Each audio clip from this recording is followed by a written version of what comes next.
importante que ha dicho Bill. No es solo información. It's a tool where Es people una herramienta can come together very quickly. que You puede know, if you organizar a la were gente, reunir a la gente rápidamente. a member of the opposition in the former Si GDR or eres in miembro de la Moscow, oposición you en never Mario had a Oriental o en telephone. Moscú, Today no you have a tenías telephone, teléfono, pero or hoy you sí, have los somebody with opositores Facebook tienen access. teléfono o tienen acceso a Facebook. This changed a lot. Y esto And cambia on the mucho other las hand, cosas. we Y por shouldn't otra parte, forget no debemos another olvidar thing. otra cosa, Information que tools es or que the las internet herramientas de or handies información, are always useful internet o lo que for sea, people who are part of the siempre son opposition. útiles para But they are la always gente de la very oposición, useful pero for the también government as resultan well muy útiles para los as gobiernos, an para los ability que to están en el control poder. the Les society permite and to controlar a la surveillance sociedad people. y vigilar a la gente, ¿no? And who will win it? ¿Y quién va a How ganar will la the whole partida? thing end? I would say the ¿Cómo va a jury is acabar still todo? out. Bueno, todavía no se sabe. Yo diría que todavía no se sabe. Well, I think this battle between Yo creo que open and esta batalla closed information is going to be entre one of the great información abierta o battles cerrada va a of ser this una de las century. grandes batallas de este siglo. And we shouldn't get too utopian about it Tampoco debemos because ser tan none of us utópicos, ¿no? on the Porque platform ninguno de los que estamos aquí can publish freely podemos in publicar China. libremente en China, por ejemplo. And we shouldn't. Bill and Sophie are talking about the Soviet Union in historic terms, but our correspondent in Russia was expelled only a month ago and was harassed for doing his work there, and we've seen how many brave Russian journalists have been killed for doing their work. So the power of these repressive states to kill off information is still formidable, but the internet, of course, is the most formidable weapon in response. And I just want to end by just saying it seems to me obvious that media organizations want to be on the open side of that. It sounds a trite thing to say, that we want to be on the open side of that. And this is not an argument about paywalls or anything like that, because that's a sort of small argument compared with this bigger opportunity that I think exists for media organizations to position themselves at the heart of this information structure. Again, overriding the tired old distinctions between professional journalists and citizen journalists, and saying that there is a new mixture of what we do and what they do. And we've seen that in the streets of Egypt in the last 2 weeks, where The Guardian was being read simultaneously as it was read in Washington and in London. We were publishing in Arabic as an experiment too. So that thought of what we were publishing becoming part of the Egyptian experience as part of the American and the experience of the rest of the world, I think is an incredibly strong one, with all that we brought to what we could do with Wikileaks and the source material. And so I think we have to be on the open side of that argument and to realize that we have this international power to challenge, which I think, to do Julian Assange credit, is his vision too. And that is a tremendously exciting thought. And you just have to compare what's happening in Yemen and the inability until today of journalists to get into Yemen, and the kind of helpless feeling when you see when journalists aren't there to bear witness and to team up with people on the ground and to act as these agents, these intermediary agents, to sort out what's reliable information and what isn't. And I think that should be the inspiring thought for going into the 21st century. Naturalmente no quiero acabar este debate sin que hablemos sobre el futuro del periodismo y sobre todo también del futuro del negocio. Y si el futuro del negocio o de la industria periodística tiene que ver con el futuro del periodismo, y naturalmente pero eso quizá más tarde. La primera pregunta sería: ¿cómo veis el futuro del periodismo? ¿Cómo veis el futuro de la industria periodística? Quiero aprovechar además que tenemos dos modelos muy distintos, el Guardian con Alan y el New York Times, cuyas apuestas sobre el futuro difieren. Un aspecto fundamental es sobre si estamos ante sistemas abiertos o cerrados, de pago o gratuitos. Seguramente hay espacio para más de un modelo en el futuro, pero naturalmente es muy interesante comprobar que las posiciones de partida son tan distintas. Yo creo que estos dos modelos los tenemos claros, pero también, como dice Sylvie y George, deberíamos escuchar un poco sobre cuáles son vuestras ideas sobre el tema.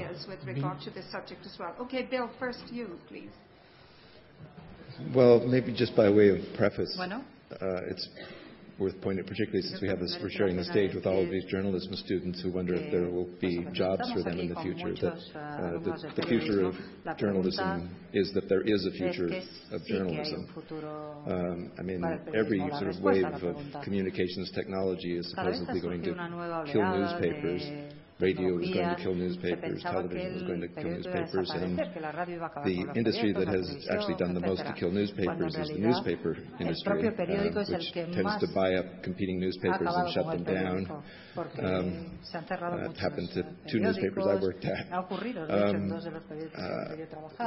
think the future of journalism is mostly online. That's sort of obvious, and the business model for that has not yet been invented. I think the journalism has been invented much more successfully than the business model. I mean, I don't spend a lot of time on Der Spiegel's or Le Monde's or El País's website, but I do visit the Guardian website a lot, and I, of course, spend quite a bit of time on my own, and they're great leaps ahead of where they were just a few years ago in terms of using the medium to maximum effect.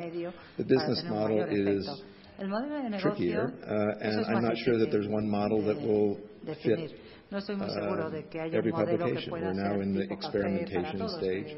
The plan at the New York Times is to begin sometime later this year charging for online access. If you are a user who uses the website a lot, if you're a casual user, if you're somebody who comes in through a search engine or a link from somewhere else, you'll probably never encounter a pay gate. But if you use it the way people use a print newspaper as your sort of go-to place for the news, we'll expect people to pay a modest subscription fee. And, our calculation is that will be successful, but we don't know. Yeah, Bill's right. Nobody knows, and I think it's entirely healthy that everyone is trying different things. The Rupert Murdoch experience with the iPad is interesting, and we're all going to be watching Bill with great interest. The frustrating thing is how to have these two debates separately, and I know I'm not so divorced from reality that I can't see that the economic basis for journalism is not intimately connected with the future of journalism. But I come back to the point that I made earlier, that it seems to me obvious that the power and influence of journalism is going to be exponentially greater the more people read you. No journalist wants to become irrelevant to the argument because nobody's reading them. And the more that you can plug into this incredible ecosystem of information that is now being published by anybody. So, there are incredibly interesting voices out there in science and academia and the environment and culture and government and activism who are all going to be free. That's all going to be free and freely available, and that's the way that the vast amount of information is going to be. So I think the most powerful idea is to put your media organization at the heart of that in a way that helps to make sense of it and makes your journalism relevant to that information ecostructure, and that is then has the maximum influence because it is read around the world. That seems to me an obvious and motivating and exciting vision that I hope inspire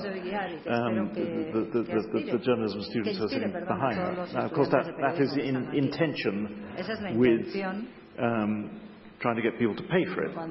And all I can say is that if Bill is trying something new and interesting, which is neither one thing nor the other, I think you can look at the experiment of people who have put complete paywalls around their content. And what happens, you see, is that they lose 99, 98, we don't know exactly because the figures haven't been released, but let's say 97 to 99% of your audience. So you end up with a tiny audience actually not paying very much because there are not many of them, and they're not very attractive to advertisers because there are not many of them. But more devastating is the effect on the journalism, because you just disappear from the debate. So that's one extreme which I find just not. I can't believe that that's the future of journalism, of cutting yourself off from all that access and from the ability to connect to all that information. So that's one extreme that seems to be clear. It wouldn't work for The Guardian. Bill's right, everyone's going to try different business models, and it may be the right business model for other people. I don't want to judge. But journalistically, I think you can see that is not a very appealing idea in terms of all the things we've been talking about tonight, and the potential behind the idea of what we've been doing, and the effect on the rest of the world. That seems to me such a powerful idea. That's the thing that one ought to cling on to, and probably the business model is going to follow from compelling journalistic ideas rather than, as some people have done, from trying to get the money in now and watch what that happens to journalism. Is not, to my mind, very good. There are two questions. Is there a future there's the future of journalism? Is there a future for journalism? Of course, yes. Is there a future for newspapers? That's another story. I agree with most of what has been said by Alan and Bill. My conviction, I'm really convinced that if we want to be able to sell more newspapers, transform newspapers, of course, we have to get people to pay for our content online. And this is something which is really a huge challenge. And we have been charging on our website for already almost a year now, and we have a mixed model. Part of the website is free, and the content of the newspaper is we charge for access to the content of the newspaper online. Of course, the temptation is very strong. This morning we had a story from our reporter who managed to get into Libya in Tobruk through the Egyptian border. And of course the website people told me, can we put it on the free part? And I said, of course, because it's a wonderful story, and it's great reporting, and of course you want the audience to be as wide as possible. But that's the weakness of our model also, is, every time you have good content, exceptional content, you want to put it for free because you want a massive audience. I think the readers have to understand that what we produce costs a lot of money, and that it's going to be very difficult to afford it if nobody wants to pay for it. That's as simple as this, I think. Well, most has been said. Yo creo que casi todo se ha dicho But ya, I want to add two pero quisiera things. añadir dos cosas. Because Spiegel does both. We are very restrictive Por with un lado, our somos muy magazine, restrictivos, but we are very pero por successful otro with lado, an tenemos open mucho website. éxito con So, nuestra página actually, Spiegel had one of his abierta, best ¿no? years last year, and that was mainly because circulation of the magazine is high, and we are charging €4 for a coffee. And I think we would even raise the price in the next year to a higher extent. And I think I'm perfectly well with it, because why should a magazine cost less than a cup of Starbucks latte macchiato? We send our reporters everywhere we have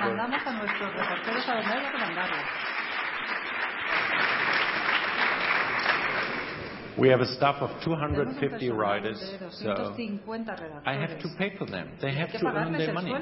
They do a good job, and I believe that for excellent journalism, people should pay. And prices are too low. When I was based in Washington, I was always wondering that I could get a Washington Post for, back then it was 75 cents. It's a beautiful newspaper. I mean, New York Times is a better newspaper, but they're both very good newspapers, and they're extremely cheap, except on Sunday. The second thing is the online edition. I believe this is a mistake we all made. We opened it up, we gave it away, and there will be no easy way to get back now. So how do you charge people if they're used to not paying for it? So how do we do it at Spiegel? What you find in a magazine is something you find only in the magazine. You don't see it online. We don't put our content online. So we have a firewall. We have a very good running online magazine, but with different stuff. And if you want to read the magazine, you have to pay for it. And I don't see no other way than charging people for good journalism, either by selling our circulation, finding smart ways how people can pay in the internet. Because on the other hand, I wouldn't know how we can afford to make good journalism in the future. You would charge just 75 cents for the New York Times, I guess. If you look at the numbers, our circulation, and that's $2. Wow. Okay. If you look at our statistics, circulation of the printed newspaper has gone down fairly steadily. Circulation revenues have gone up. That tells you something about the price. Do you think the iPad is a game changer, or will be just another device that will have to fit in the new technological landscape? I think it's a very important development. I think it makes online journalism, I mean, it affects a lot of other things beyond journalism. It affects the book publishing business, it affects the movie business, and so on. But specifically regarding our business, it makes the experience of online journalism both portable and attractive. I mean, the iPhone went some way in that direction, but the iPad and the devices that are going to be the Android devices, the ones with the slightly smaller screens, I think we're all rushing behind it. And they'll be tremendously popular. I don't know that they changed our game changer in terms of the business, but my inclination is to say that they've had a significant effect there too, because they've helped change the notion of apps has helped change the psychology about what people are willing to pay for. I mean, there was a time not that long ago when everything online was free, including pirated music. iTunes and a few others basically changed that by making it extremely convenient and not all that expensive to actually pay the artists who record songs. They've restored a very nice business, at least for Apple. I think what the iPad is doing is making the paid app, more of a normal thing. So people now accept the idea that you pay for a lot of different kinds of content on the iPad, and it's worth it. Yeah, I agree. We thought for a while that because people have started to pay for access on the iPad, we would have a new avenue for it, but it doesn't seem to be that easy. Already we are preparing application where you won't have to pay. So game changer, I'm not sure. It's a very important development, I agree. For the business model, I think the jury is still out, I'm not sure. Pues no sé exactamente cómo va a ir. Very good. Yes, and it's very important that Google are in this game as well as Apple, because I think Apple have been trying to use their muscle to try and take an extortionate rate off newspapers, and they're also playing very trickily about the data that is about the subscribers. So it's important that Google are going to come in with a different idea of how to organize it. But I think it's very important, and as the person who's I speak a lot about open and free. We were, I think, the first newspaper to charge for iPhone app, and we've sold hundreds of thousands of them. las aplicaciones. I mean, I think it's, you know, it's a game changer. We're perfectly happy to make a difference between the browser experience and the iPad. So it's a thing about functionality and portability. If you can find ways of charging for additional functionality, that's a good thing to charge for. Bueno, muchas gracias a todos. Yo creo que hemos superado ya de lejos el tiempo previsto para esta charla, en parte por nuestra culpa, por el retraso. Así que os quiero agradecer la paciencia y la atención con la que habéis seguido este debate y agradecer mucho también a los ponentes su disponibilidad y sus reflexiones. Muchas gracias a todos.